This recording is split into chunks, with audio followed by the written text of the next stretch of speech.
This week on GamePron News, Sony's lawsuits continue. The hardware giant starts finding out just who visited the PS3 jailbreak site, and the console has been allowed back into Europe as an injunction from LG is lifted. Microsoft are in the headlines too, as an exploit generates free Microsoft points at the click of a button, and Kinect sells faster than just about anything else on the planet.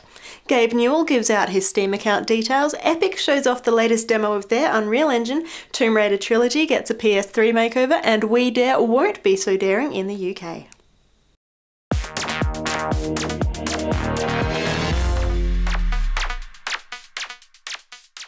Hi, I'm Jessica Citizen. Sony were in the headlines twice this week as a US court granted the company a subpoena which will allow them to find out just who visited the website belonging to George Hotz. That's GeoHot, by the way, the fabled PS3 jailbreaker. Both Google and GeoHot's host Bluehost have received court orders asking for all server logs, IP address logs, account information, account access records, and application or registration forms for any sites relating to the hacker from January 2009 right up to the present day. GeoHot, of course, published details on how to hack the PlayStation 3 using custom firmware. Now, Sony want the server logs so that they can determine the extent and geographic spread of the jailbreak. If there are a relevant number of visitors from California, Sony are hoping that the court case can be heard in that state rather than somewhere closer to GeoHot's home in New Jersey. If you visited the site, your details could now be on a file somewhere, but it doesn't stop there. If you checked out GeoHot's videos on YouTube, and let's face it, who didn't, the video sharing site has also been asked to provide all records or usernames and IP addresses of people who have posted or published comments to that account. There has actually been some good news to come out of Sony's other high-profile lawsuit, the patent issue that's in front of the courts in The Hague. This week, the injunction that stopped Sony from importing PS3 consoles into Europe has been lifted, meaning that customs have allowed a reported 300,000 consoles on their way to stores. It's in LG's best interest if they're quick about it too. The court has ordered them to pay 130,000 euros to Sony's legal fees, and there is an extra 200,000 euros interest for every day it takes for the PS3s to get to their rightful owner.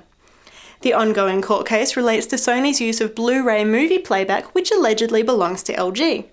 LG would like Sony to acquire new licenses for the technology before selling more PS3s in Europe, but predictably, it looks like Sony aren't too keen.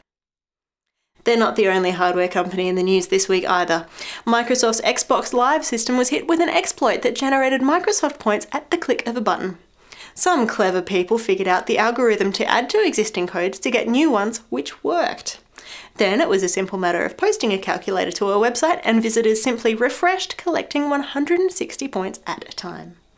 Early reports stated the exploit had cost Microsoft a whopping $1.2 million, but the publisher themselves rejects that figure, claiming the reality is nowhere near the amount that has been reported. While it hasn't announced any details just yet, Microsoft also stated that they would take the appropriate enforcement against gamers who sat in front of their computers and hit the refresh button, racking up hundreds of dollars worth of points. In better news for Microsoft, sales figures are in for Kinect and they might surprise you. The add-on for the Xbox 360 is now officially the fastest selling consumer electronics device in the world, racing ahead of both the iPhone and the iPad, and leaving Sony's Move somewhere far behind. It took Apple's iPad 8 months to sell 10 million units, and we thought that was pretty good. Microsoft have blitzed that record now though, reaching the same milestone a mere 4 months after launch. On average, Microsoft sold 133,333 units every single day for its first 60 days of release, for a total of 8 million. The last 2 months have seen a further 2 million units sold, so if you don't have yours yet, it looks like you'll soon be in the minority. Now, if you fancy yourself to be one of those clever people who can get around computer security, Gabe Newell has a challenge for you. Valve's head honcho is so convinced that his company's new Steam Guard technology will work that he's publicised his Steam account details, login and password, and asked the world to try and hack into it. Want to try? His username is GabeN@valvesoftware.com and his password is MooleyFTW. Just tell him Gabe sent you. Steam Guard itself is a new security system using Steam and Steamworks, promising users greatly increased account security by tying your account management to one specific PC. It uses Intel identity protection technology, which is featured in the company's second-generation Intel Core and Intel Core vPro processors. Simply put, it generates a new numerical password every 30 seconds, kind of like the World of Warcraft authenticator, but this one is integrated into the processor rather than hanging out on your keyring. So, if you do crack Gabe's security, you've gained access to what would have to be the ultimate Steam account. Every single game would be unlocked. And as much as we try to have faith in the system, this sounds awfully similar to an ill-fated marketing stunt from a few years ago. Todd Davis, CEO of LifeLock, was convinced that his company could protect anybody from identity fraud. He published his social security number in an ad campaign and has since had his identity stolen at least 13 times. He is hoping the same thing doesn't happen to Gabe. In other news, Epic Games sent us over the tech demo video for their new Unreal Development Kit March beta. The Samaritan video is a real-time demonstration and it is, quite literally, very shiny indeed.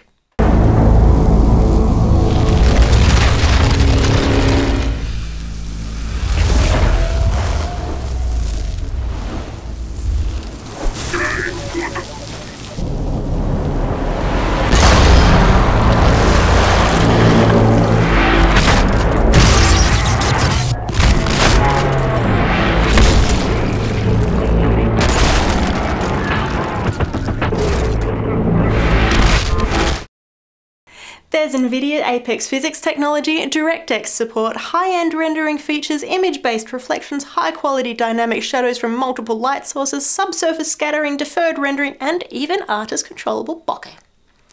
This is all out now in the latest free release of Unreal Engine 3.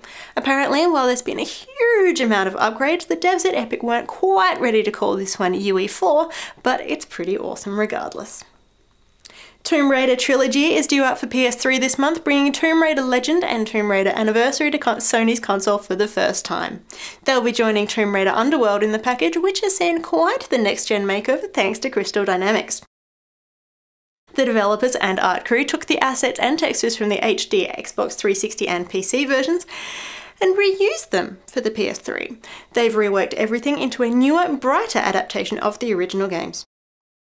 But that brightness is actually causing controversy among hardcore Tomb Raider fans, with many claiming the PS2 images look better. Others criticise the colourless, unidirectional light source of the PS3 version. The atmospheric bloom that was so prevalent has been removed, leaving simple textures and low poly models. Fans aren't sure if Crystal Dynamics have in fact replaced the wrong bits. Also sure to divide fans is the news that the film adaptation of the franchise is due for a revamp too. GK Films have announced that they've picked up the movie rights to the game and hope that the next Lara Croft adventure will hit the big screen by 2013. Not hitting the big screen, or much else for that matter, is We Dare, the sexy, QWERTY party game from Ubisoft.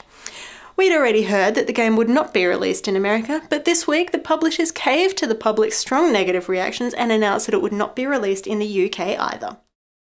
Senior UK politicians had called for the game to be kept from shelves, not so much for the content, but for the rating. The game, which appears to encourage all sorts of lewd behaviour, had been rated as suitable for 12-year-olds. Ubisoft and the local ratings board have explained that the game's actual content was much less racy than was promised, but alas, it wasn't enough. The game is still on track for a European release, and in an interesting turn of events, it's currently on shelf in Australia. Till next week, I'm Jessica Citizen, and this is GamePron News.